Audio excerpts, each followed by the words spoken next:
Assalamualaikum warahmatullahi wabarakatuh. Selamat pagi para netizen di mana saja Anda berada. Salam opini rakyat.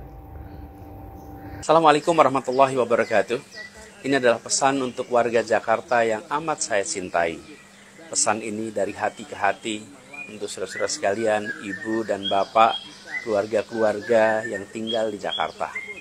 Saya mencintai warga kota ini. Saya mencintai ibu dan bapak semua. Saya cinta anak-anak muda pemilik masa depan kota ini. Saya mencintai Jakarta, dan cinta itulah yang membuat kita bekerja bersama selama ini, memajukan kotanya, membahagiakan warganya. Dan semua kita kerjakan sebagai ibadah, mengharapkan ridho dari Allah Subhanahu wa taala, Tuhan yang Maha Pengasih, yang Maha Penyayang. Di Jakarta ini kita bersama-sama melewati masa suka dan masa duka. Ingat ya, ketika kita berjuang bersama saat Jakarta menghadapi bencana kemanusiaan terbesar dalam sejarah di kota ini, yaitu pandemi. Saat itu jalan-jalan sepi, rumah sakit penuh sesak, pasien mengantri di lorong-lorong, puluhan ribu meninggal, ratusan ribu dirawat, jutaan terpapar, pabrik, kantor, restoran, warung, dan kegiatan-kegiatan yang ada di masyarakat kita semua terhenti. Saat seperti itulah rasa cinta pemerintah pada rakyat, rasa kemanusiaan, rasa solidaritas diuji. Di masa itu kita semua masih ingat ya, melakukan kerja kemanusiaan kolosal yang terorkestrasi dengan spontanitas, dengan rasa kemanusiaan. Alhamdulillah ujian berat itu sudah kita lewati. Saya ingatkan ini semua sebagai bahan refleksi bahwa dalam kondisi normal, kondisi penuh sukacita, figur gubernur tak berdampak signifikan. Tapi pada saat kota ini menghadapi ujian kemanusiaan, pada saat kita menghadapi tantangan, pada saat seperti itu, kita semua menyadari betapa pentingnya figur gubernur, betapa pentingnya kolaborasi, betapa pentingnya pemerintah yang empati, pemerintah yang punya hati nurani, pemerintah yang bisa mengayomi seluruh rakyat. Karena itu, saya ingin sampaikan di sini, ibu, bapak, warga Jakarta yang saya cintai, kita memerlukan gubernur yang tegas, tapi stabil, matang, dan tenang. Kita perlu gubernur yang pikirannya terbuka, open-minded, yang memimpin dengan menggunakan ilmu, mengambil keputusan menggunakan data. Gubernur yang bisa berkomunikasi dengan semua. Dengan yang paling bawah bisa, dengan paling atas bisa, dengan yang paling kanan bisa, dengan paling kiri bisa. Yang mau menyapa semua. Dan menyapa itu artinya menyapa yang menyukai gubernurnya maupun yang tidak menyukai gubernurnya. Semua disapa, semua dirangkul. Lalu gubernur yang ucapannya, tindakannya tidak merendahkan siapapun. Bahkan menghormati, khususnya siapa? Khususnya pada kaum perempuan, pada lansia, penyandang disabilitas, anak-anak. Nah, gubernur seperti ini memimpin dengan hati, bekerja sepenuh hati, memimpin dengan ketuntasan dalam bekerja, memimpin dengan keberanian tapi tanpa keberangasan, membela yang lemah, mengkoreksi yang salah, bahkan memerangi yang jahat. Nah, gubernur yang kehadirannya memberikan rasa tenang, bukan rasa tegang. Ketegasannya menghadirkan kepastian hukum, menghadirkan kepastian aturan, bukan membela kepentingan-kepentingan sempit. Gubernur yang mau membesarkan yang kecil, mau memberikan ruang kepada yang mikro untuk tumbuh. Dan gubernur yang paham bahwa ini adalah kota global. Jakarta ini harus dikelola, harus dibangun dengan paradigma kota modern. Yang dikelolanya dengan apa? Dengan ilmu, bersama praktisi. Dan bukan gubernur yang di kota ini mau bereksperimen dengan kotanya. Jadi warga Jakarta yang saya hormati, yang saya cintai, dalam Pilkada 2024 ini, setelah melalui proses politik yang penuh dengan kisah unik, nanti satu saat sejarawan akan menceritakan. Berujung pada apa? Berujung pada 3 pilihan calon gubernur.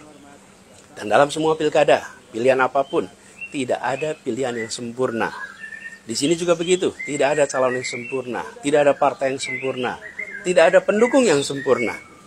Dan kita harus membandingkan calon bukan dengan kesempurnaan, tapi membandingkan antar pilihan-pilihan calon yang ada. Karena itu, saya melakukan proses review dan melakukan pemantauan, dan akhirnya sampai berkesimpulan bahwa dalam Pilkada 2024 ini saya memilih Mas Pramono Anung, dan saya merekomendasikan kepada ibu dan bapak sekalian. Saya kenal Mas Pram sudah lama. Kebetulan kami sama-sama aktif di Jogja di pergerakan mahasiswa awal 90-an.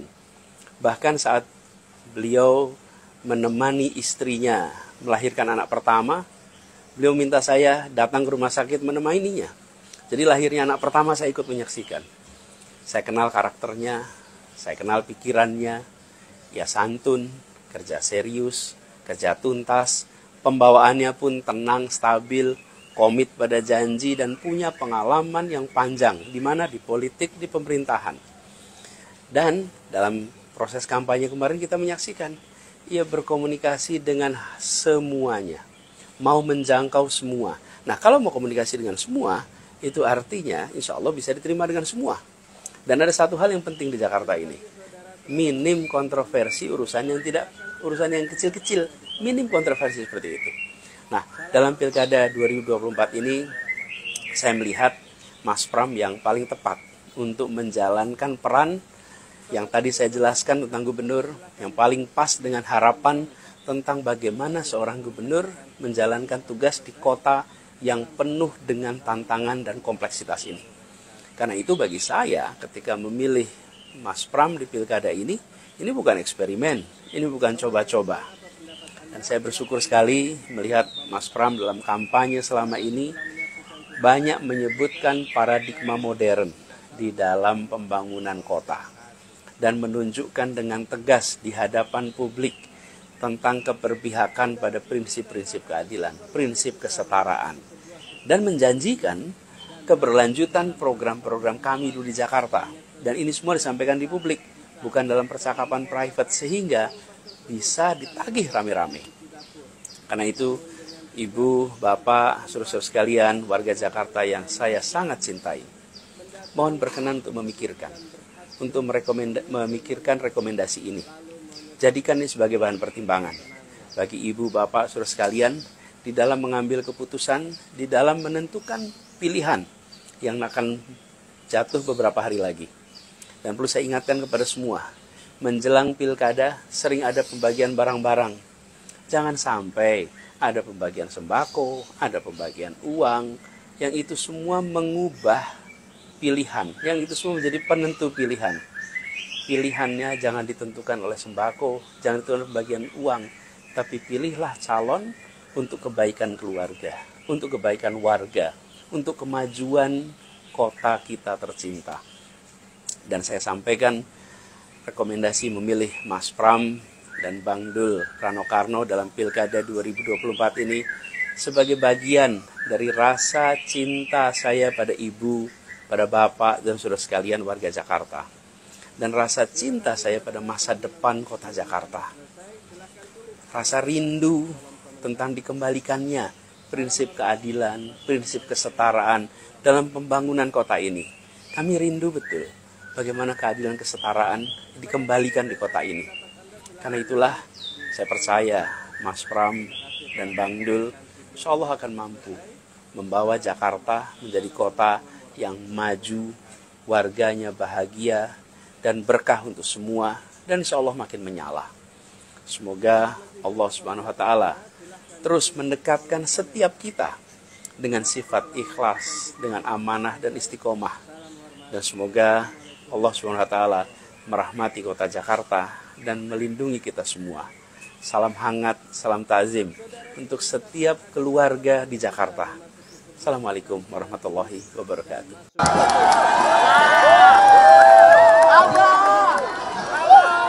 Apa kabar semua? Nomornya berapa? 3. Kurang keras. 3. Sekali lagi. 3. Ibu permisi. Assalamualaikum warahmatullahi wabarakatuh.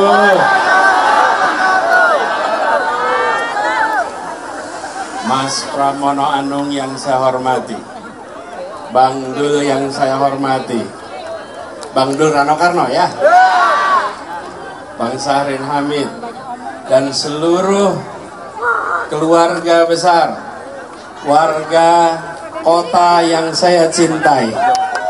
Assalamualaikum warahmatullahi wabarakatuh.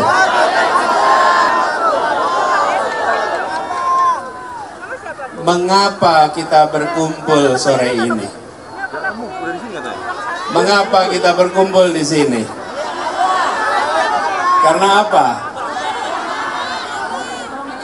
Kita berkumpul di sini karena kita ingin memastikan bahwa pemilihan gubernur berjalan dengan jujur, adil. Betul tidak? Kita menyadari persis bila kejujuran, prosesnya adil, transparan, insya Allah kemenangan diantarkan pada perjuangan. Karena itulah kita berkumpul di sini. Jadi kita berkumpul karena kita ingin memastikan, kita sebut sebagai warga kawal TPS. Apa sebutannya? Sama-sama, warga. Jadi tugasnya ada 3. Tugasnya ada 3 di sini.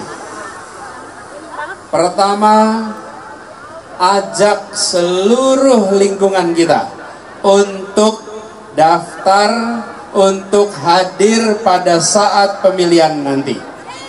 Siap? Ajak tetangga, ajak saudara, ajak keluarga. 10 rumah ke depan, 30 rumah ke depan, 40 rumah ke depan, ke belakang, kanan, kiri. Sapa semua, ajak untuk ke TPS pada tanggal 27 besok. Siap? Jadi nomor 1 pertama tadi apa? Ajak warga untuk nyoblos. Ajak warga untuk nyoblos. Nanti kalau ada yang bilang, enggak dah, saya nggak usah nyoblos, katakan, kamu ingin ikut tanggung jawab masa depan Jakarta enggak? Kalau ingin ikut tanggung jawab, ayo kita nyoblos, kita tentukan masa depan Jakarta.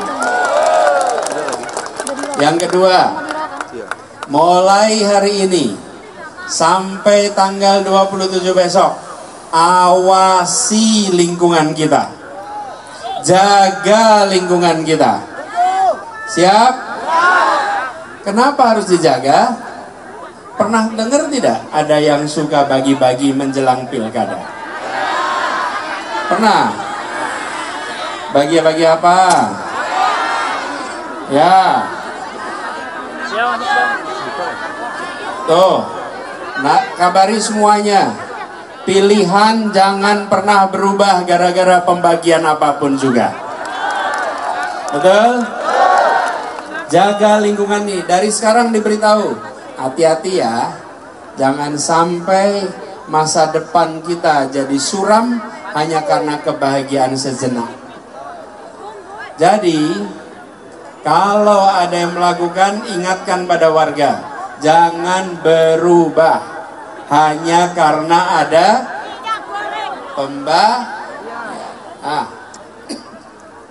itu yang kedua. Yang ketiga, pada harinya tanggal 27 besok, kawal dan pastikan proses pencoblosan berjalan dengan jujur, berjalan dengan adil, tidak ada intervensi, dan penghitungan dilakukan dengan benar. Siap menjaga? Siap apa? Siap apa? Siap menjaga. Jadi 3 pesannya. Pertama, ajak warga untuk nyoblos. Yang kedua, jaga lingkungan. Yang ketiga, jaga TPS-nya. Kalau itu dijaga, insya Allah nantinya apa yang selama ini sudah dikerjakan akan dituntaskan oleh Mas Pram dan Bang Dul nanti. Karena mereka sudah menyampaikan komitmen di depan publik menuntaskan program-program yang selama ini dijalankan. Ya, yang penting apa? Nerusin, insya Allah diteruskan. Ya. Jadi seluruh keluarga besar warga kota yang sudah bergabung bekerja bersama selama ini, sekarang ada tugas di pundak Anda semua. Pulang dari tempat ini, katakan pada keluarga, katakan pada tetangga, saya dapat 3 tugas dari apel siaga ini. 3 tugas itu bukan untuk dihafalkan saja, 3 tugas itu untuk dilaksanakan. Dan insya Allah Jakarta menjadi lebih baik dengan keberhasilan nanti. Siap semua bekerja bersama? Siap? Angkat tangannya. Siap? Ayo, siap? Angkat tangannya. Insya Allah dengan semangat yang ada di sini, nantinya warga sekitar tempat teman-teman semua tinggal, keluarga diajak, bismillah, 27 November menjadi tanda keberlanjutan program-program yang ada di Jakarta. Ya, jadi 3 pesan itu amanat, 3 pesan itu tugas. Semua yang hadir di sini ingat 3 tugas ini. Laksanakan waktunya 6 hari ke depan, dan sesudah itu yang semua berkumpul di sini bisa bersyukur. Bersyukur kenapa? Di saat Jakarta menghadapi persimpangan jalan, Anda boleh menceritakan pada diri sendiri, saya tidak tinggal diam, saya tidak hanya menonton, saya bagian yang memastikan Jakarta tetap maju, warganya tetap bahagia. Ibu bapak punya kesempatan sore ini di rumah menonton, tapi memilih berada di sini, karena inilah warga kota yang akan membuat Jakarta menjadi lebih maju. Inilah warga kota yang membuat Jakarta warganya lebih bahagia. Bapak sekalian, itu amanat dari kami. Laksanakan, sampaikan kepada semua, tuntaskan. Insyaallah 27 November menjadi hari keberhasilan bagi perjuangan ini. Terima kasih. Beri tepuk tangan sekali lagi untuk kita semua yang hadir di sini. Assalamualaikum warahmatullahi wabarakatuh. Mohon izin untuk Bapak Anies Baswedan untuk tidak turun terlebih dahulu. Sobat netizen, apa pendapat Anda? Silahkan ditulis di kolom komentar. Terima kasih telah menyaksikan video ini sampai selesai. Salam hormat. Wassalamualaikum warahmatullahi wabarakatuh.